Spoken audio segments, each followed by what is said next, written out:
Hello guys, welcome back to my channel. Guys मैं हूँ आपके साथ आपकी इंग्लिश मेंटोर। गाइज आज हमारा टर्न है फ्यूचर इंडेफिनिट टेंस सीखने का। मैंने अपनी जो प्रीवियस वीडियो थी उसमें मैंने आप लोगों को पास्ट टेंस के सारे पार्ट्स जो थे वो कंप्लीट कर दिए हैं, ठीक है, यानी कि प्रेजेंट के जो हमारे सारे पार्ट्स थे वो कंप्लीट हो गए हैं, ठीक है। देन हमारे पास्ट के थे वो भी सारे पार्ट्स, सारे सेंटेंसेस कंप्लीट कर दिए। आई होप आप लोग को सारे जो चीज़ें हैं समझ आई होंगी, ठीक है। नेक्स्ट टर्न है हमारा फ्यूचर के बारे में सीखने का, ठीक है। मैंने बताया था, पहले भी बता रखा है, again I am telling you. Future tense के 4 पार्ट्स होते हैं, future indefinite tense, future continuous tense, future perfect tense and future perfect continuous tense, ठीक है। तो आज हमारा टर्न जो है वो है फ्यूचर इंडेफिनिट टेंस सीखने का, ठीक है। अब सबसे पहले मैं इसके बारे में बताऊंगी, इसकी डेफिनेशन क्या होगी, रूल्स क्या होंगे, एग्जांपल्स क्या होंगी, टेबल्स क्या होंगी और how can we identify future indefinite tense, जो सबसे इंपॉर्टेंट पार्ट हमारा रहता है सेंटेंस को पहचानने में, वो आज मैं बताऊंगी, ठीक है। तो देखेंगे सबसे पहले इसकी कैसे पहचान कर सकते हैं। फ्यूचर इंडेफिनिट टेंस, फ्यूचर का मतलब होता है भूतकाल, सॉरी फ्यूचर का मतलब होता है भविष्यकाल। भविष्यकाल मतलब जो हमारा काम आने वाला है, जो काम होगा, ठीक है। तो देखेंगे इसको हम कैसे पहचान कर पाएंगे कि फ्यूचर हमारा क्या होगा, ठीक है। फ्यूचर इंडेफिनिट टेंस की पहचान करनी होगी तो हम कैसे पता लगा पाएंगे कि हमारे जो टेंस है वो फ्यूचर इंडेफिनिट टेंस है, राइट। तो देखेंगे फ्यूचर का मतलब होता है जो काम होगा, ठीक है, गा गी गे, ठीक है। मैं खाना खाऊंगा तो क्या होगा, अभी उसने खाना खाया नहीं है, ना वो खाना खा चुका है ना वो खाना खा रहा है, वो खाना खाएगा, यानी कि काम जो हो रहा है भविष्य में होगा। क्या होगा, भविष्य में काम होगा। तो जिन सेंटेंसेस के लास्ट में गा गी गे वो हमारे फ्यूचर इंडेफिनिट टेंस कहलाते हैं, ठीक है। आई होप समझ में आई होगी हमारी बात, ठीक है। यानी कि इसकी पहचान अगर हमें करनी होगी तो जिन सेंटेंसेस के लास्ट में गा गी गे वो टेंस हमारे फ्यूचर इंडेफिनिट टेंस कहलाते हैं, ठीक है। अब इसकी डेफिनेशन क्या होगी, let's see.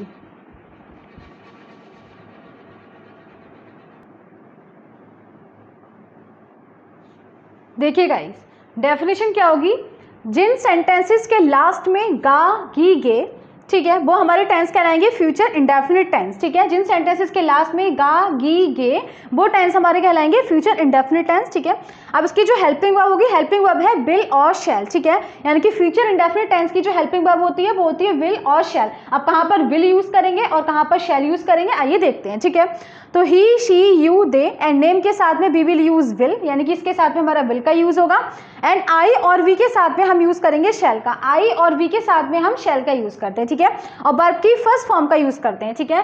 Future indefinite tense में वर्ब की फर्स्ट फॉर्म का यूज करते हैं। Helping verb of future indefinite tense is will and shall. With you they he she it name we will use will, ठीक है।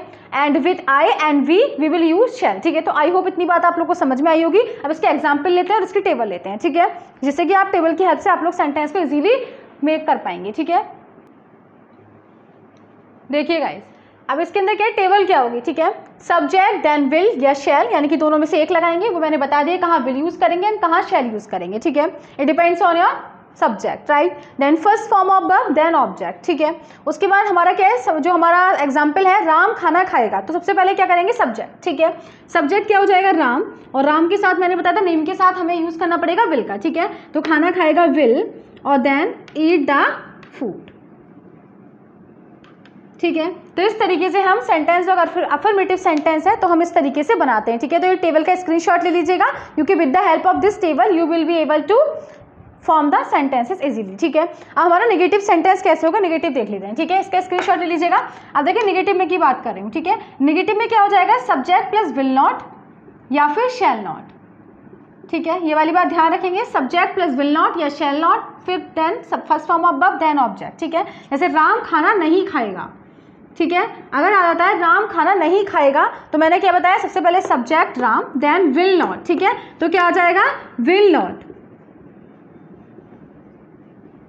ईट the food, ठीक है। तो इस तरीके से अगर हमारा सेंटेंस निगेटिव है तो विल नॉट और शैल नॉट लगाकर हम सेंटेंस को बनाते हैं, ठीक है। अब बात आती है इंटेरोगेटिव सेंटेंस की, इंटेरोगेटिव सेंटेंस कैसे बनाते हैं, ठीक है। देखिए, अगर हमारे सेंटेंस के स्टार्टिंग में क्या है तब हम क्या करेंगे, ठीक है। सेंटेंस के स्टार्टिंग में अगर क्या दे रखा होता है तो हमारी जो टेबल होगी वो ये होगी। सबसे पहले हम विल और शैल लगाते हैं। मैंने पहले भी बताया था, जब भी सेंटेंस के स्टार्टिंग में क्या होता है तो ये जनरल रूल है कि हमें हेल्पिंग वर्ब सबसे पहले लगानी पड़ती है, ठीक है। और हेल्पिंग वर्ब क्या होती है फ्यूचर इंडेफिनिट टेंस की, विल और शैल। तो यहाँ पर हमने विल या शैल लगा देंगे, ठीक है। विल और शैल में डिपेंड करेगा कि हमारा सब्जेक्ट क्या है, ठीक है। नेम है ही शी इट नेम है, ठीक है। यू है दे है तो हम विल का यूज करेंगे, और वी और आई है तो हम उसके साथ में शैल का यूज करेंगे, ठीक है। Then subject then first form of verb then object, ठीक है। तो अगर हमारा क्या शुरू में होगा तो हम ऐसे इस तरीके से सेंटेंस को फॉर्म करेंगे, राइट। देन अब मैं इसका एग्जांपल ले लेती हूँ। जैसे मैंने बताया था, क्या राम खाना खाएगा, ठीक है। तो देखिए क्या हो जाएगा, स्टार्टिंग में क्या दे रखा है, सेंटेंस के स्टार्टिंग में क्या दे रखा है, और अगर सेंटेंस के स्टार्टिंग में क्या है तो हम विल और शैल पहले लगाएंगे। अब विल और शैल कैसे डिफाइन करेंगे, तो हमारा राम है, राम एक नेम है और नेम के साथ में हम विल का यूज करते हैं, ठीक है। तो आ जाएगा विल, देन राम, ठीक है, then first form of verb eat the food, और क्वेश्चन मार्क साइन लगाना बिल्कुल नहीं भूलेंगे, क्योंकि इंटेरोगेटिव सेंटेंस जब तक नहीं कहलाएगा जब तक हमारा साइन हमने इंटेरोगेटिव क्वेश्चन मार्क साइन नहीं लगा रखा है, ठीक है। तो ये लगाना बिल्कुल नहीं भूलेंगे। तो इस तरीके से हम जो नेगेटिव इंटेरोगेटिव सेंटेंस में अगर क्या स्टार्टिंग में होता है तो हम सेंटेंस को परफॉर्म करते हैं, ठीक है।